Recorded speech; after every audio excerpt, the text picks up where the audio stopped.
Hi, this is Stephanie Jeffries of Renew Perspective Coaching, and welcome to Healing with SJ. Today, we're going to talk about healing beyond depression. Depression displays itself in so many ways. For some people, they cry all the time, they sleep all the time, they eat.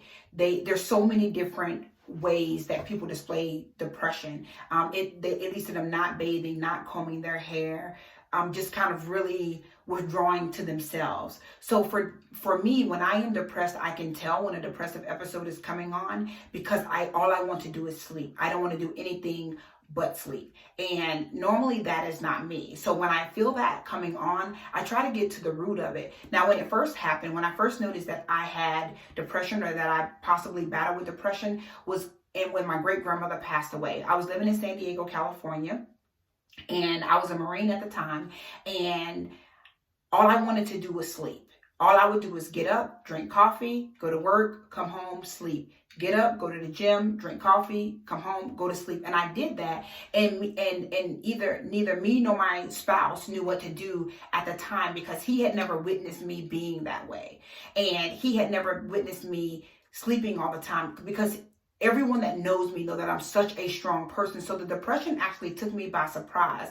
And it took me by surprise because I didn't understand that it was just a part of the grieving process. So I didn't know what to do. I didn't know where to start.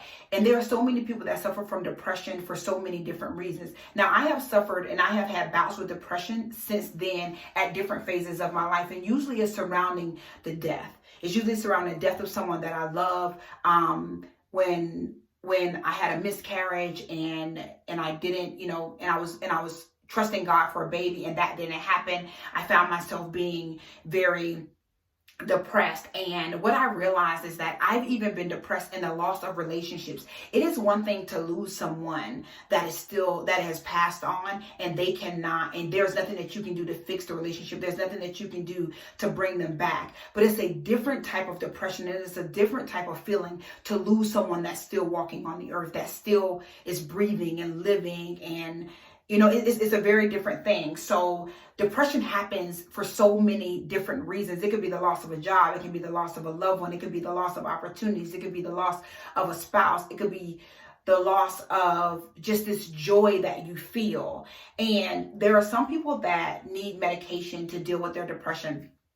I have depression medication and I don't battle it intensely, but there are times where I do take it because it brings me back to a better place. It brings me back to where I need to be and allows me to function and to do the things that I need to do. But not everybody is that fortunate, right? So I'm not saying that depression is this easy thing that you just get to just deal with it and just get over it. And, because what I realize is that I've learned how to be present with myself when I'm having depression episodes. Okay. And what I mean by being present is normally I'm a very strong person. Normally I'm very outgoing, Normally, I can pull myself out of a funk, but there are times when I can't. And so me being present with myself allows me to experience the things that I'm feeling. And I want to get to the root cause of why I'm feeling that way. Now, me being able to do that is because I've been to therapy before, and it allows me to I'm able to notice the things that trigger me. So if you're suffering from depression now, I want to ask you, what triggers your depression?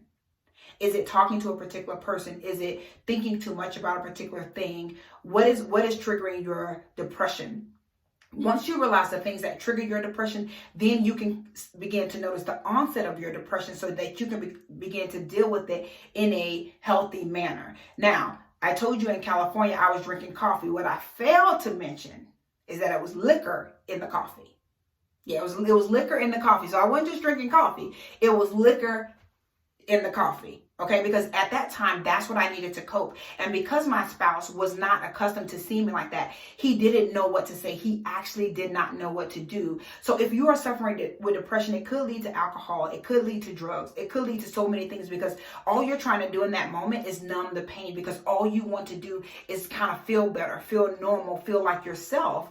And there are so many different things that people use to do that. There are some people that use sex to numb the pain of depression. So it just depends on who you are, where you are in life, and how you deal with it. The key thing for me was figuring out what my triggers are. So I want you to begin to figure out what triggers your depression. And then when you feel an onset, what do you do?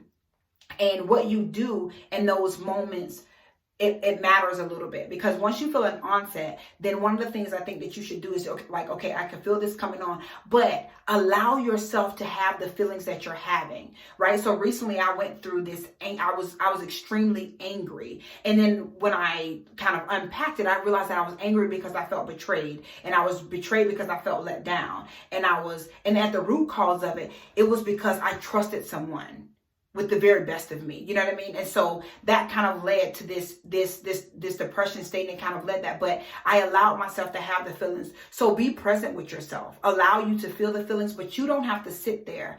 You don't have to sit in those feelings. You just feel that you're feeling guilt, or you feel that you're feeling grief. And why am I feeling grief, or why am I feeling guilty? And then you just allow yourself to move past it. You will hear me say time and time again that calling a therapist, or getting a therapist, or finding a therapist is great.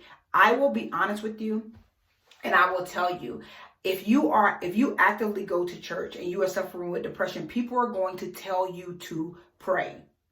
I am telling you right now, prayer works, but prayer is not the only thing that's going to get you through depression. I tried just praying because that's what I was told. So what I realized in that is that I couldn't go to my religious leaders for therapy to get me through that, because prayer was the only answer that they had. And I understand that, because that is their wheelhouse. That is what they are good at. Ushering you to the presence of Christ is what they're good at. But sometimes it takes you going a little bit beyond that so that you can get the help that you really need. And you want to be able to have people in your space that allow you to be open, that allow you to be honest, that allow you to be vulnerable. And you may have people in your life that you can confide in, and they know how to be present with you, that you can confide in, and they know how to keep your secrets, and you can confide in, and they know how to help you feel better.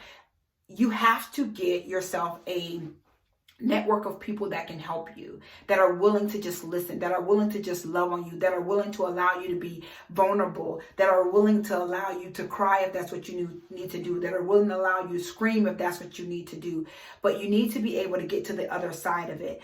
So I will say this: if you suffer from depression, I want you to realize what's the trigger for your depression, and then figure out how do you address it when you notice that you're being triggered.